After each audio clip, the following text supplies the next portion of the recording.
Praise God. Okay, we can all be seated in the presence of the Lord. And sabihin mo nga sa katabi mo, I can feel the tangible presence of the Lord.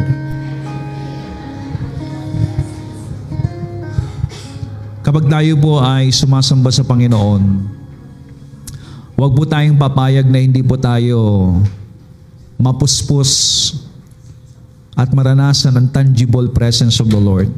Parang si Jacob, nung sa po ay nakipagbuno sa Panginoon.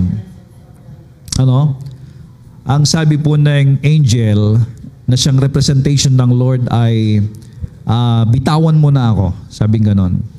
Ano po sabi ni Jacob? Hindi kita pibitawan hanggang hindi mo ako pagpapalain. So ibig sabihin, when we come into God's presence and when the presence of the Lord is there, do not allow to end up your experience with the Lord without receiving blessing from God. Kasi lalong-lalo sa panahon ngayon, hindi natin kinakailangan makipagbuno sa Diyos. Because we are in the family of God, we are in the house of God, and we are now living in an open heaven. Because kung sino si Jesus, ganun tayo sa mata ng Diyos. God is not looking at us in our own performance. Hindi po nakatingin ng Diyos sa atin sa performance natin, kundi nakatingin sa atin ng Diyos dahil sa performance ni Kristo na suma sa atin. Kaya po, napakahalagang maunawaan ito ng Kristyanismo. Religion and Christianity are far different. At yan po ang paulit-ulit nating maririnig po sa kongregasyong ito at sa lahat po ng mga nakikinig sa atin. Ang religion is all about performing something to impress the Lord. Kaya nga po ang religion is all about you performing, parang nagsisirkus ka, o di kaya gumagawa ka ng isang bagay para ma-impress ang Diyos sa iyo. At kapag ka nagustuhan ng Diyos yung ginagawa mo, then the Lord will bless you. That is religious thinking. But Christianity is far different. Christianity is believe on how much God loves you through Jesus Christ. Believe what the Lord has done for you. And those who believe, sabi ng Bible, they shall see the glory of God. Ang mga naniniwala ay makikita nila, mararanasan nila ang himala ng Diyos. Kaya nga po ang tawag sa atin ay believer. So sabihin mo nga sa sarili mo, I am a believer. So you are a believer. So paano ka magiging believer kung wala kang naririnig? Paano ka magiging believer kung it is all about you?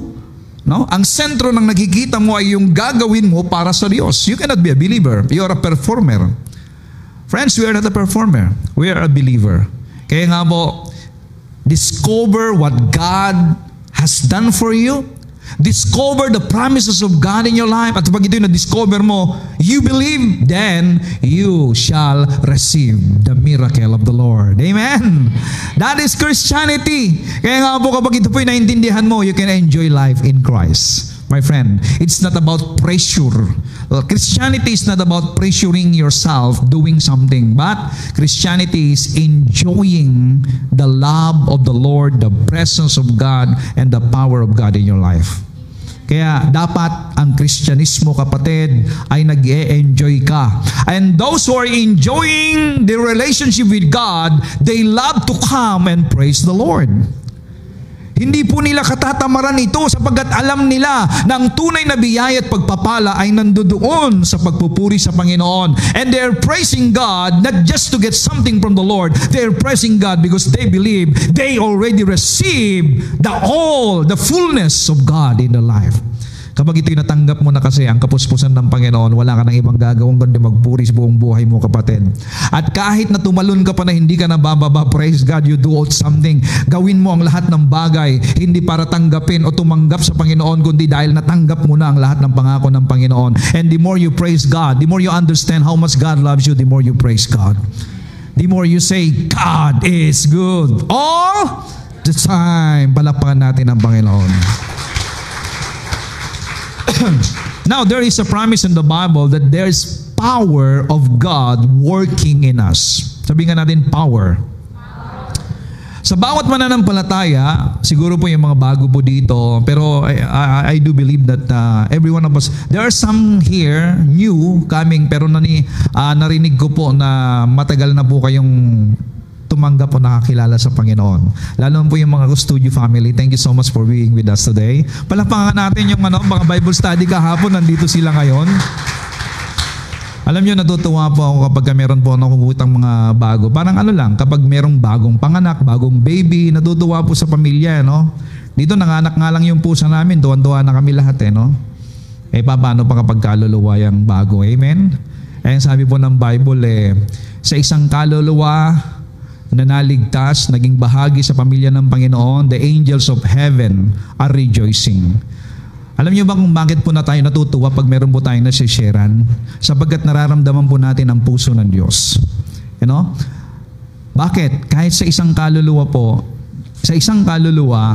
binayaran ng Panginoon Jesucristo ng kanyang buhay doon sa cross. Kaya kapag meron pong isang kaluluwa na nag-response sa pag-ibig ng Panginoon, we can feel the presence of God. We can feel the love of God. We can feel the very heart of God. At ang heart ng Diyos sa bawat kaluluwa, punong-puno ng kagalakan. Kaya kung gusto mong maging masaya ang iyong buhay habang nandito ka, just keep on sharing the Word of God. And if that person received Jesus Christ, then you can feel the joy of the Lord. At ang sabi natin, the joy of the Lord is my strength. Kaya marami pong mga tao na lulupay na nanlilihina dahil nga po hindi nila nararamdaman ang joy ni Lord. Akala nila ang joy lamang ay it's all about money, it's all about blessing, it's all about something that you want to, I want this, I want this, I want this. Akala nila yun ang magbibigay ng kagalakan. No. Kapatid, kahit na ikaw ay matabunan ng anumang pong mga pagpapala dito, kapag ka po hindi naging puno ng kagalakan ng Diyos o naging dahilan ng kagalakan ng Diyos ng yung bagay na meron ka, you cannot be strengthened because it is the joy of the Lord that makes us strong. At ang pinaka first and foremost na kagalakan ng Diyos ay ang Great Commission. And what is the Great Commission? Go and preach the gospel. And when people receive the gospel, that is the joy of the Lord. And when the joy of the Lord comes upon you, you shall be strong, you shall be healthy, you shall be wealthy, and you will shout it out all over the world, God is good. Amen? Now, let's go here. Dito po sa favor na to, actually, yung favor na yan, it is the power of God.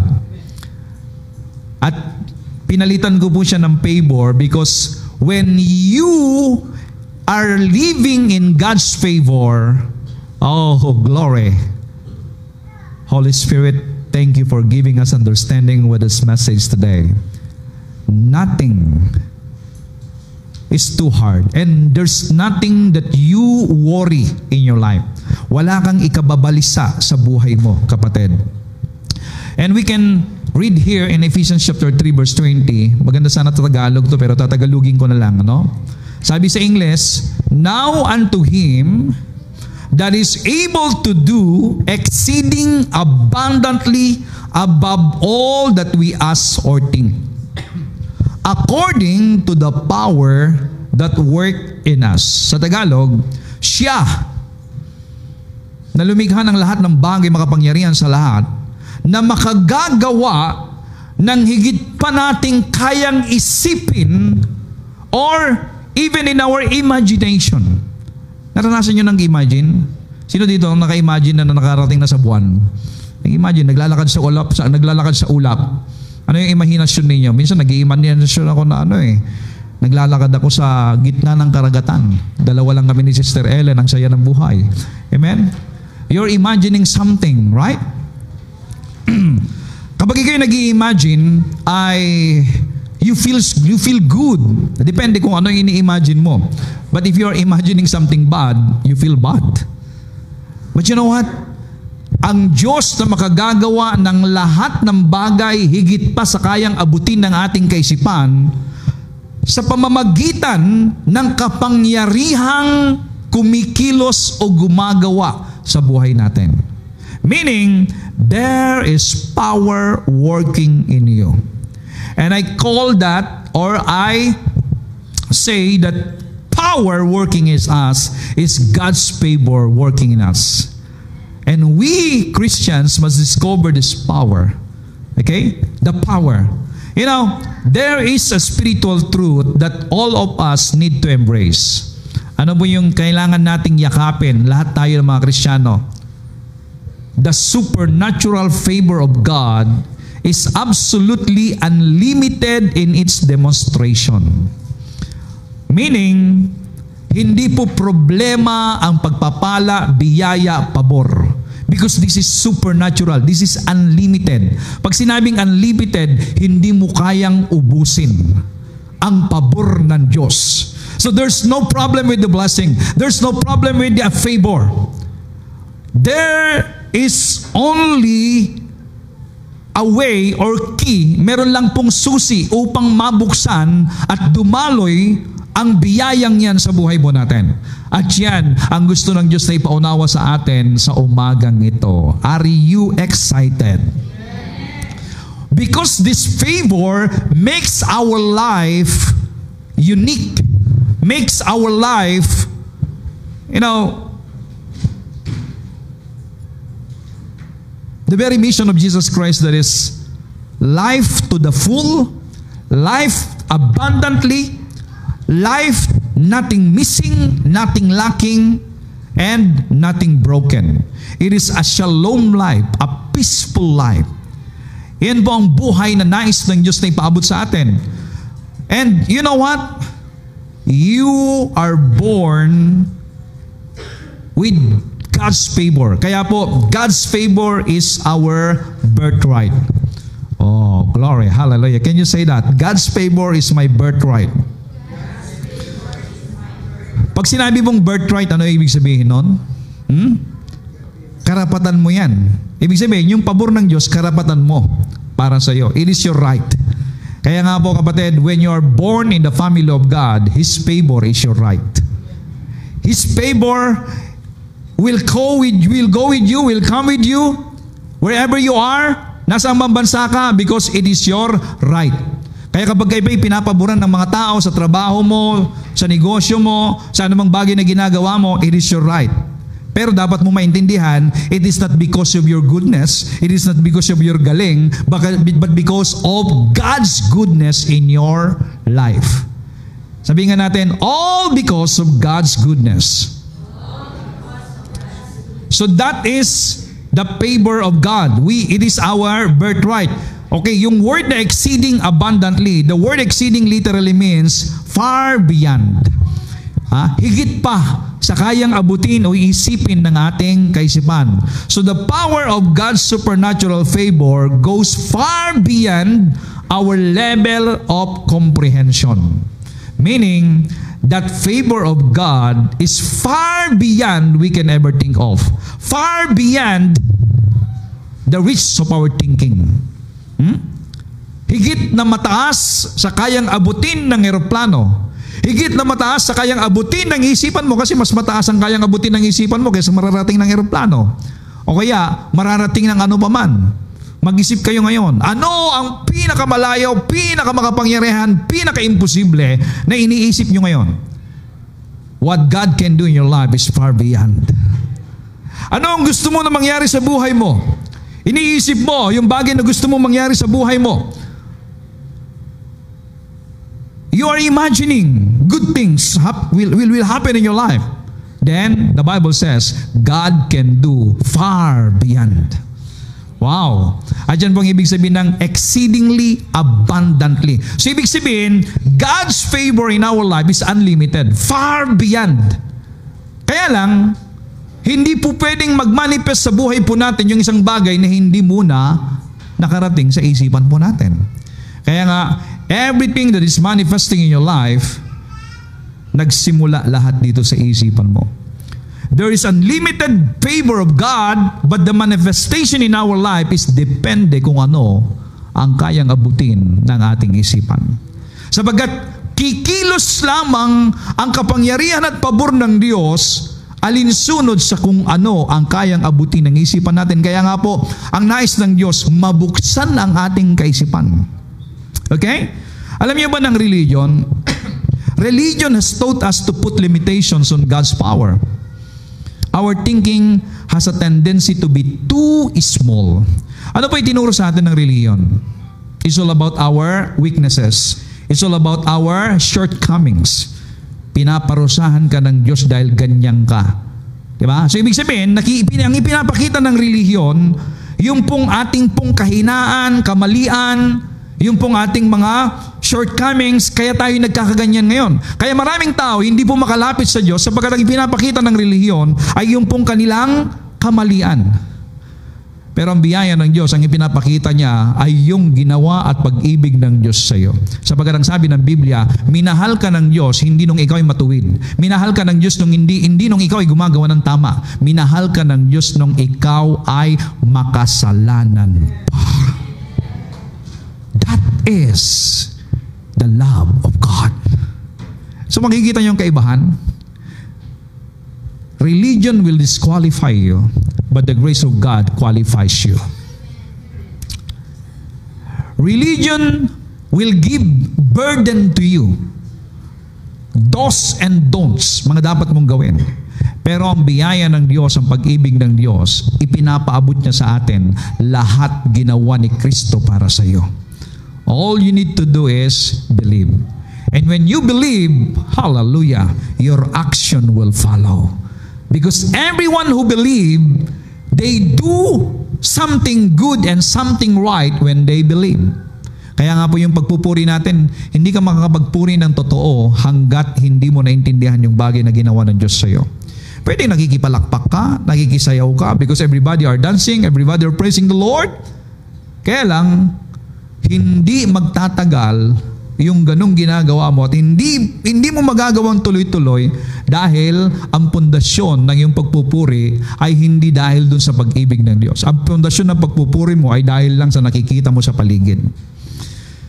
But praise God, there's power working in us, and that power is the favor of the Lord.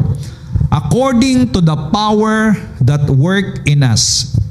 So what does this mean?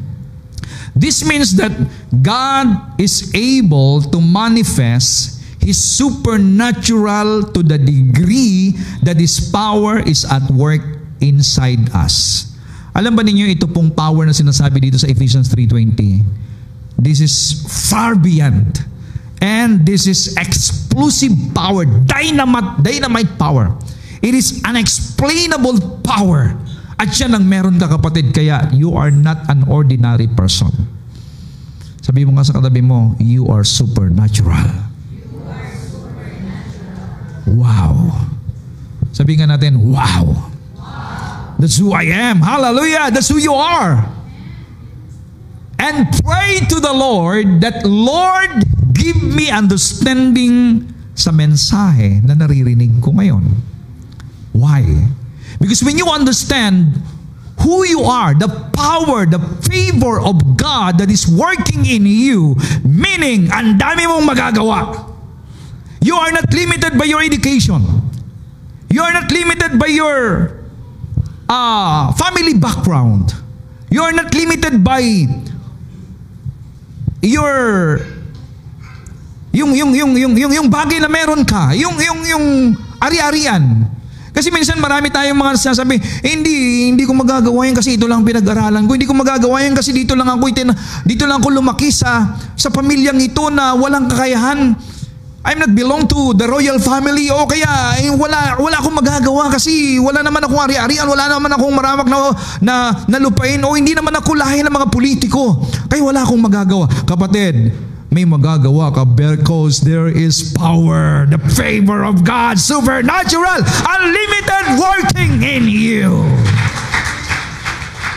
There is power far beyond working in you. To every Christian, and you must understand that. Glory to God. Alam niyo, nung naintindihan ko ito, bagaman ako ba'y pinanganak sa isang pamilya na ang tawag nga namin doon, hindi mo makikita sa mapa yung pinanggalingan namin . Diba? Maging sa pinag-aralan. But praise God, nagbago ang lahat when I understand that I am a child of God. And there is power deposited in my heart, in my spirit. Spirit. And every time I speak the word of God, many people are transformed and ushered into the kingdom of God. Your life is transformed. So what does this mean? It's supernatural to the degree that this power is not work inside out. The word for work is the Greek word energeio. Ang ibig sabihin ng energeio, to be operative or effective. So ibig sabihin, yung work na yan, ibig sabihin it is an verb, it is an action, it is an active.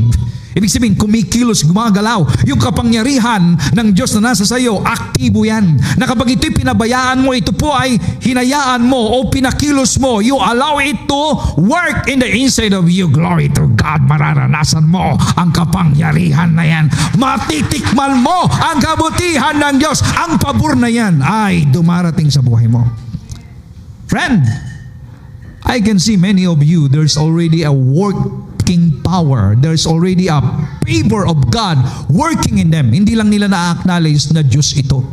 Yung iba, hindi lang nila nasasabi na, this is God. It's not me, it's God. Hindi lang nila na-acknowledge. Pero pag na-acknowledge nyo, the more that you acknowledge God is working in you, the more that God will use you mightily and more powerful. At the more na mapapurihan ng Panginoon. Kaya mga kabataan, nakikita ko sa buhay ninyo, ang Diyos kumikilos sa buhay ninyo. And if you allow it to move in your life, ay, malayo ang mararating ninyo. Dadalhin ka ng Diyos far beyond. Ano yung ibig sabihin ng far beyond? Dadalhin ka ng Diyos higit pa sa kaya mong isipin.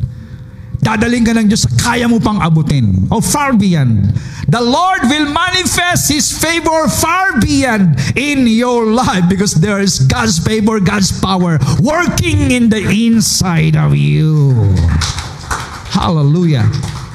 The miracle working power of God's grace can only manifest to the degree that this power is first operating inside us.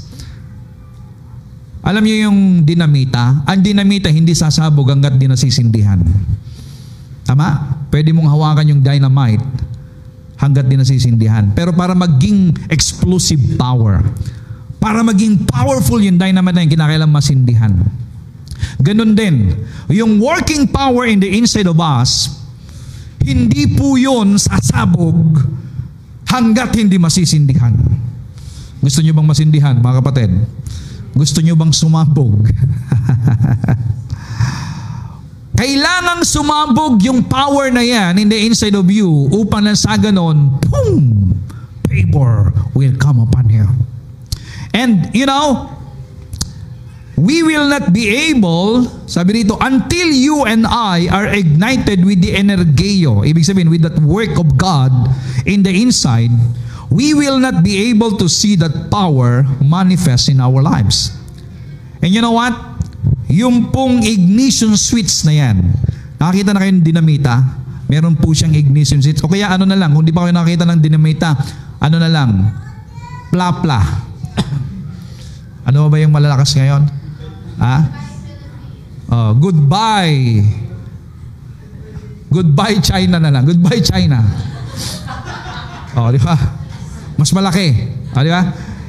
Di ba dun sa, may mitya doon, para sumabog yung kailangan sindihan mo yan. You know what?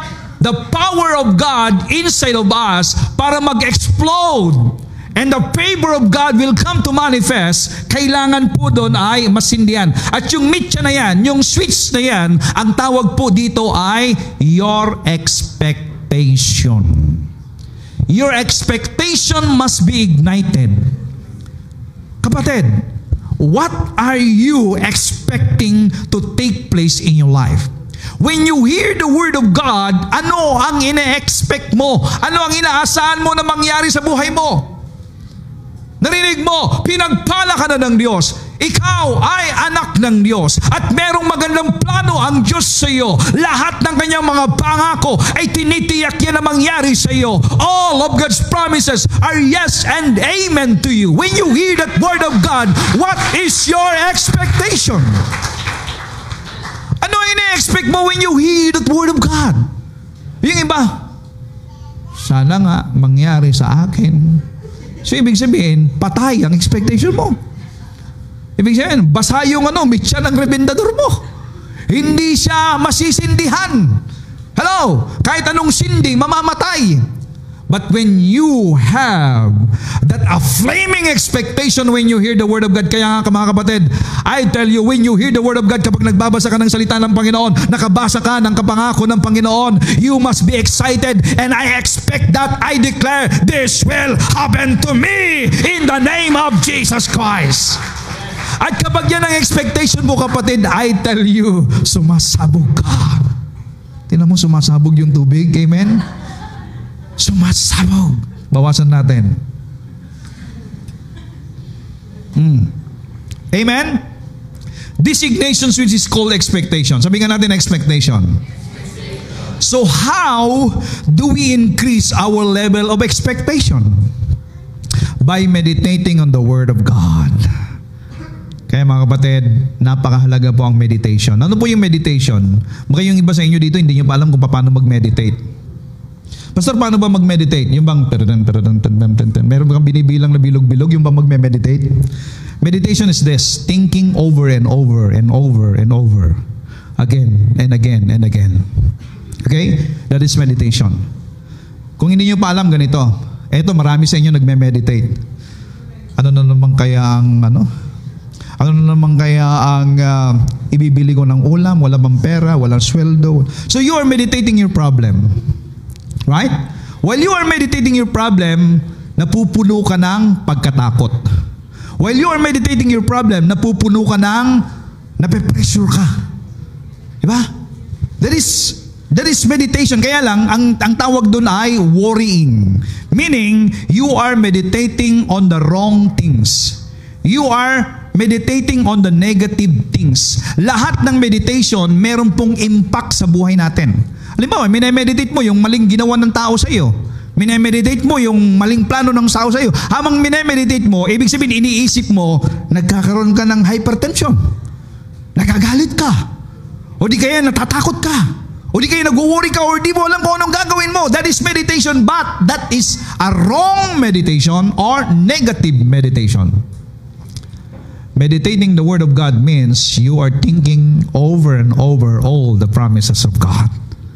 Oh, the Lord is good to me. He is my shepherd, I shall not want. And He ushers me and let me lay down in a green pasture.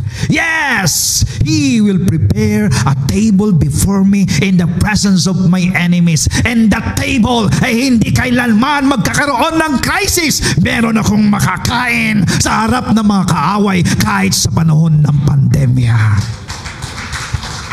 Surely, goodness and mercy will follow me all the days of my life. And that is meditation on the Word of God. Meditation. You know what? Meditating on the Word of God increase expectation. The more the Word of God is operating inside us, the more we will expect from God. Alam niyo ba ng mga tao pong hindi na nagme-meditate, nag-iisip ng salita ng Diyos, they are no longer expecting from God. Ang ini-expect na lamang ay pangako ng kanilang amo, ng kanilang boss, yung kanilang trabaho, yung kanilang negosyo. So, ibig sabihin, na-divert yung kanila pong expectation. What they are expecting is from what men can do for them. In their businesses, in their workplace, in their fields. Diyan po ang kanilang expectation. Although, lahat ng ito'y pagpapala ng Panginoon.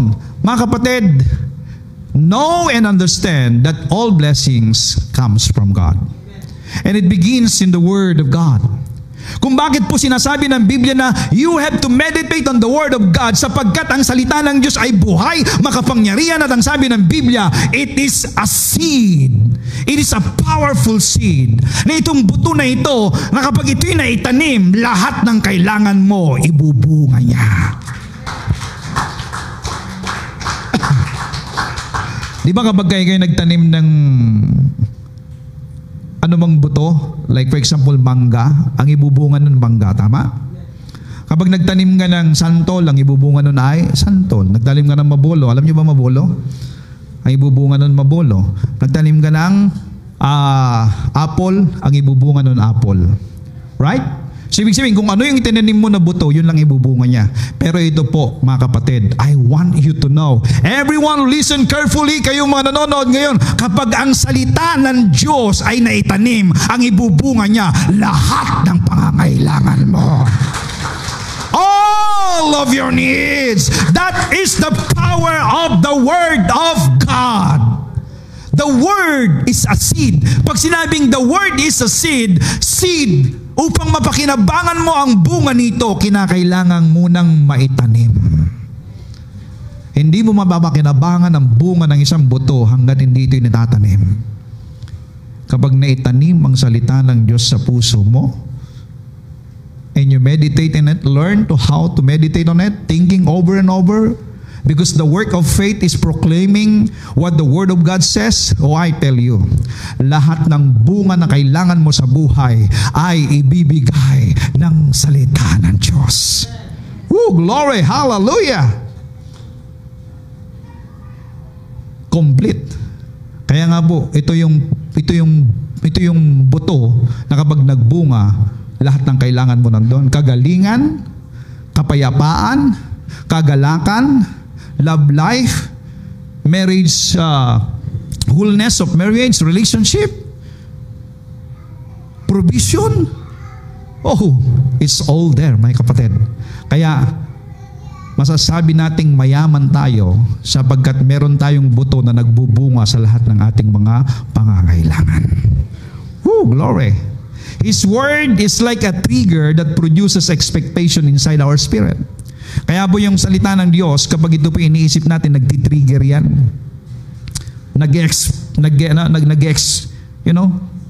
Yung sumisilab, no? Ang salita ng Diyos. At dito po na-energize ang tao. Humanap ka ng taong malungkotin, yun yung taong hindi nagtitiwala sa salita ng Diyos. Humanap ka ng tao na magalakin, kahit minsan parang, kita mo, parang wala naman siya pagdating sa material na bagay pero masaya siya. Yun yung mga tao na nagtitiwala sa Diyos. Kapatid, ang kapayapaan, kagalakan, at yung pong excitement ay hindi kayang pantayan ng pera. Maraming tao may pera pero hindi masaya. Maraming tao nagdadrive ng kanila pong mga magagaran sa sasakyan pero hindi sila masaya. Maraming tao natutulog sa isang malamig na kwarto at malambot na higaan pero hindi sila masaya. Marami rin tao kahit matigas ang tulugan, no? Ang sarap ng tulog, nakangapa. Yung iba nga nakaupo lang eh. 'Di ba? Tulog pa. Amen. Yung iba nga sa church tulog, 'di ba? Grabe. Grabing gift 'yan. Punong-puno ng kapayapaan ng Diyos. Kaya yung ibang mga nasa church, kung bakit tulog ang mga yan, kaya nga hindi namin pinapagalitan yung mga natutulog sa church. Bakit? Punong-puno sila ng kapayapaan. Walang problema. No? At wala ang pakialam. They are meditating on the love of God for them. Amen? Praise God. Hallelujah. So, the attitude of expectation is the atmosphere for the miraculous. Wow! Meron parang milagro kapag ikaw ay nag-expect ng isang bagay. Tanungin ko kayo mga kapatid, are you expecting something good to take place in your life? Umaasa ba kayo? Nag-expect ba kayo ng salita ng Diyos ay magmanifest sa buhay ninyo? Sabi ng iba, pastor, matanda na ako. Kahit matanda ka na kapatid, mararanasan mo. Huwag mong hayaan na hindi mo maranasan. Dapat sabihin mo, surely goodness and mercy follow me all the days of my life. Sasabihin natin, hindi ako papayag, Lord, na hindi ko maranasan ang lahat ng pangako mo sa buhay ko dito sa lupa. Surely, I can taste the goodness of the Lord in the land of the living. Amen? And the very reason why God wants us to experience that, mga kapatid, is for us to become a blessing. Lagi yung sinasabi, ako'y papagpalain ng Panginoon, dapat sapagkat yan ang pangako ng Diyos, hindi lamang pansarili, kundi para ako'y maging pagpapala sa iba. It's so good to be a blessing to others. Friend, your level of expectation always determines your level of manifestation. Kaya kung bakit hindi nagmamanifest, anong ina-expect mo? Wala wala akong alam kung ano mang mangyayari dito. Wala naman akong kamag-anak na magpapadala sa akin mula abroad. Wala namang magpapadala sa akin ng package mula abroad. So, ang expectation natin lagi, yung magagawa ng tao sa atin. Mga kapatid, ang dapat na expect mo ay yung sinasabi ng salita ng Diyos. Alam niyo ba ng salita ng Diyos kahit dagat na pula yan ay kaya niyang hatiin? Alam niyo ba ng salita ng Diyos ay kaya niyang gumawa ng highway sa disyerto? Alam niyo ba the Word of God is miraculous in nature. Eto, listen. People who expect always get blessed. Ooh, hallelujah! Dapat pinapalakpakan yan eh. People who expect always get blessed. Kaya, maganda yung nag-expect mga kapatid. Now, punta tayo dito sa huli. Minsan, lagi ang expectation natin ay depende kung ilan ang kapital natin o ano ang meron sa atin. Kaya kapag meron tayong problema tapos nakita natin na wala tayong ari-arian na po pwedeng maibenta o anumang bagay na pwedeng mag-supply ng pangangailangan natin, we are discouraged. Mga kapatid, ito po ay isang napakagandang halimbawa sa isang babaeng may asawang propeta na namatay yung propeta at maraming utang. Nabasa nyo na yon? Dahil yung propeta na yon ay hindi po nag-save nung siya po yung nabubuhay at wala po siyang iniwan na ari-arian para sa kanyang mga anak. Ang iniwan niyo po ay utang. Sabi mo sa katabi mo, narinig mo yon, utang ang iniwan. Eto ngayon, namomroblema ngayon yung asawang babae kasi sinisingil siya ng pinagkautangan. Dahil hindi ka makabayad, kunin namin yung 2 mong anak at pambayad mo sa utang ng asawa mo. Kaya make it sure na kapag kayo lumisan, huwag niyong ipamana ang utang. Sigurado yan, papalahaw sa iyak yan. Ano? Ang ipamana mo sa kanya pagpapala, mag-aaway-aaway ang mga yan. Ganun pa rin no? Okay. What is in your house? 2 Kings chapter 4 verse 1. The wife of a man from the company of the prophets cried out to Elisha. Ang sabi niya, your servant, my husband, is dead.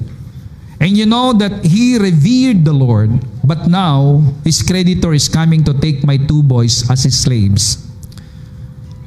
Elisha replied to her, how can I help you? Tell me, what do you have in your house? Ang tingin po ng babae sa kanyang sarili ay mahirap lamang. At wala na siyang pag-asa. Umiiyak siya dahil yung 2 niyang anak kukunin na alipin. Gagawin parang kalabaw. Pag sinabing alipin, mga kapatid, hindi po magtatrabaho para sweldohan. Magtatrabaho parang kalabaw. Pakakainin lang, pero hindi siya susweldohan. Your servant has nothing there at all, sabi niya, except a small jar of olive oil. Hindi ko alam kung gaano kalaki yung small jar niya, pero small jar of olive oil. Ibig sabihin, siya'y hirap na hirap. At ito pong small jar of olive oil ang tanging kayamanan niya. Mga kapatid, ganun ang tingin natin sa sarili natin minsan. Wala kami, mahirap lamang kami. Kaya anong gagawin namin? Mabuti na lang, siya'y lumapit sa lingkod ng Diyos. Kaya kapag may problema kayo, hindi nyo alam ang gagawin, lumapit ka sa lingkod ng Diyos. Hindi yung lumapit ka sa albularyo, lumapit ka sa Bombay, lumapit sa kung sino-sino. Lumapit ka sa hindi nagtitiwala sa Diyos. Lumapit ka sa lingkod ng Diyos. Now, verse 3. Elisha said, go. Sabi nga natin, go. Ano ba sabi niyang go? Go around and ask all your neighbors for empty jars. Don't ask for just a few. So this is instruction. Go and ask all your neighbors for empty jars. Humiram ka. Then go inside and shut the door behind you and your sons. Pour oil into all the jars, and as each is filled, put it into one side. Ibig sabihin, there is an instruction. Sabihin nga natin, instruction. So, if you come to a man of God, kinakailangan sumunod ka sa instruction. Alam niyo, yung pong instruction ni Elisha ay supernatural, hindi po ito natural. Kung iisipin mo po sa natural na kaisipan, ano ba ito yung pinapayo sa akin nito? Empty jars, as many as I can, and then I will pour it out. Siyempre, ang liit nga yan eh. Ano to? Magic? Alam po ninyo, when God's favor working at you, it is more than magic. It is more than God's power.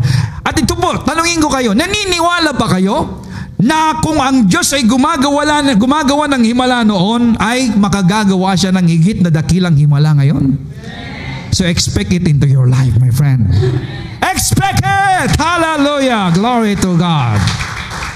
Now, when Elisha says go, he was telling the woman that her limitation was not an excuse to stop moving forward in the miracle that she was expecting from God. When the man of God says go, sinasabi niya yung limitation, kasi very limited yung kanyang resources. Very limited yung kanyang kakayahan. Pero pag sinabi ng Diyos, go and do something, praise the Lord, expect miracle. Ano po ang instruction? Isara mo mga bintana. Isara mo ang pintuan. Bakit kinakailangan isara? Ang ibig sabihin nito, mga kapatid, para walang makakita sa inyo at walang makaistorbo sa inyo. Kasi kapag ka naka-open yan at may nakakita ng ginagawa ninyo, sabihin ng kapitbahay mong chismosa, kasi darating si Marites, diba? Pagkatapos, darating pa si Marisol, tapos, dumarating pa si Trina, amen? Hello. Yung Trina, traidor ka, tapos tatanungin, anong ginagawa mo? Di ba? Anong ginagawa nyo? Kalokohan yan. Di ba? Kapag nakarinig ka ng negatibong salita, you doubt. Right? Alam niyo ba na sa dami na narinig na nating salita, tapos naririnig natin sa kapitbahay, naririnig natin sa... We are doubting the word. The Lord wants us to focus on the word. Minsan mas marami tayong naririnig na salita ng mundo. Even our own words, our own negative words. Kaya nga po, mayroong danger at minsan hindi nakakapag-manifest yung miracle sa buhay natin kasi mas marami tayong naririnig na salita ng mundo kaysa salita ng Diyos. Nakabukas sa mga pintuan natin, nakabukas sa mga bintana natin na pinapapasok natin yung mga salita ng mga tao. Those words coming against the word, against the instruction of God's word. Sinabi ng salita ng Panginoon, give and it shall be given back to you. Pressed down, shaken together, and running over. It is written, seek ye first the kingdom of God, and all these things shall be added unto you. It was written. Tapos maririnig mo sa kapitbahay mo, naku, kaya ka naghihirap eh. Kung ano-ano kung siniina mo, inuuna mo, pasimba-simba ka pa dyan, tingnan mo ngayon nangyayari sa'yo. So, those words come against the word of God. You hear me?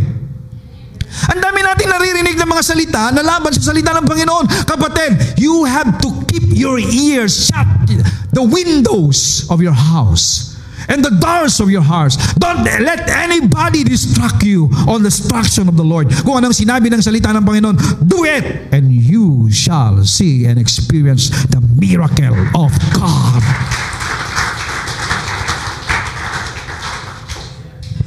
Don't allow anybody to distract you. Minsan nagpe-pray tayo. Nakita mo yung parang hindi nagagaling. Diba? In the name of Jesus. Nako, dami nang nag-pray niyan, hindi gumagaling. Ganyan din ang ginawa ng kapitbahay namin. May mga dumating na iba dito. Tapos ikaw yung nagpe-pray. Nako, di bale. Sana gumaling ka. Anong kalooban ng Diyos? Kung kalooban ng Diyos mamatay ka na, mamatay ka na. Mga kapatid, don't allow anybody to distract you. Amen? And you shall experience the favor of God. there was a limitless supply. Ano pong nangyari? Alam niyo yung kwento. Habang binubuhos, akin na, isa pa. Hanggang naubos na. Ibig sabihin, yung supply hindi po tumigil. Ang supply po tumigil nung wala ng paglagyan. The favor of God is always unlimited. Coming to you, coming to us. Kung bakit lamang tumitigil ang pagbuhos dahil wala ng paglagyan. Ibig sabihin, yung container mo, kapatid, your container of believing the Word. Kaya para lumaki yung container mo, just keep your ears coming, hearing the Word. Speak it out. Speak it out. Listen. Ang dami nating naririnig sa mundo ng mga salita na magsasara ng pintuan upang ang pabor ng Diyos ay dumating. Kasi ganito yan, kung ano ang pinapaniwalaan mo, yun ang mangyayari sa iyo. God is willing to pour out as much favor as we are willing to receive. See? Hindi tumitigil. Hindi po Diyos ang sumusuko. Tayo mismo minsan ang sumusuko. The more we expect, the more we will receive regardless of circumstances. The favor of God can bring increase, multiplication. Eto na. Do you believe that? Multiplication, acceleration, debt cancellation. Etong maganda. Alam niyo, my prayer, minsan nagpe-pray ako, Lord, ang lahat ng mga taga-Ever Increasing Grace and everyone listening online, I pray, every one of us kasama na ako, darating ang araw, wala na kaming utang, kami ang magpapautang.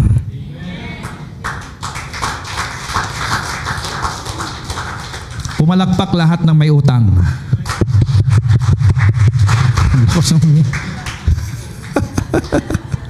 Isang araw, hindi na kayo ang umuutang, kayo na ang magpapautang. Make that a goal in your life. Every one of us, even I myself, I challenge myself. Lord, there will come a time I am debt-free at ako ang magpapautang. Amen? Pastor, pautang naman. Hindi ako nagpapautang. Namimigay ako. Amen? Kasi ganito yun eh. Pag nagpautang ako, sisingilin kita. Pero pag namigay ako, sayo na yan. Amen? O di ba gusto nyo? Gusto nyo yun? Ano mas gusto nyo? Pinautangan kita o binigyan kita? Bigyan. Para sayo na yan. Kalimutan mo na yan. Amen? Gusto nyo yun? Oh, it's so good to be a blessing, mga kapatid. Restoration, healing, blessing. Yan po magagawa ng pabor ng Diyos sa buhay natin. It is more precious than gold or exotic stone. Kaya nga sinasabi ko, mga kapatid, what we desire most in our life is the favor of God. Sapagkat ang pabor ng Diyos ay higit na mahalaga sa anumang mamahaling ginto. Ang mamahaling ginto, pagka ito ay binenta mo, magagastos mo yung pinagbentahan mo, pagkatapos mawawala na. Pero ang pabor ng Diyos, maubos man, matuyo man ang tubig sa karagatan, hindi matutuyo ang pabor ng Panginoon. Buhay na buhay sa akin. Minsan nagpapasalamat po ako sa Diyos sa kanyang biyaya sa buhay ko. Lord, thank you for the blessing that I receive.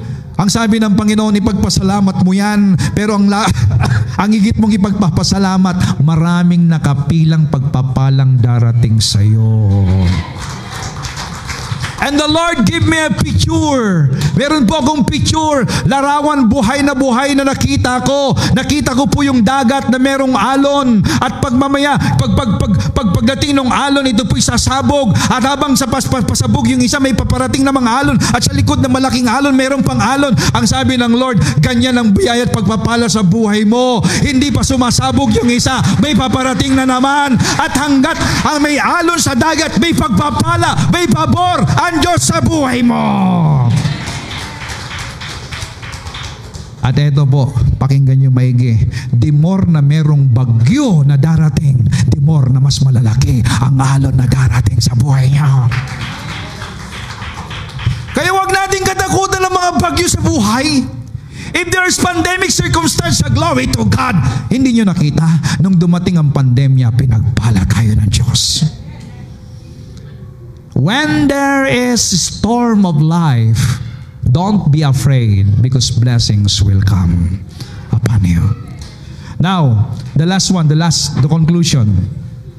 2 Chronicles chapter 20 verse 20. Ano pong gagawin natin upang lahat ng mga pagpapalang ito ay magmanifest sa buhay natin? Believe and trust in the Lord your God and you will be established or secure. Kapatid, wala tayong mapupuntahan sa mundong ito kundi ang Diyos. If you believe in man, if you believe in the government, what the government can do for you, the government someday somehow it will collapse. If you believe what man can do for you, that man is limited in power. If you lean on to the riches of people or your relatives, maaring sila'y dadaan sa anumang crisis. But if you believe in God, heaven and earth will pass away, but His word will remain. And believe and trust in His prophets and His succeed. Meaning, mga kapatid, paniwalaan nyo sinasabi ng mga lingkod ng Diyos. And if you believe on that, if you have any problem, you don't know what to do, come to the man of God. Ask for a counsel and ask for their blessing, ask for their prayers. Believe it. And surely, that power deposited in us will work and it will manifest and you shall enjoy and you become a blessing to others. And I declare this in Jesus' name. Amen! Hallelujah! Praise God!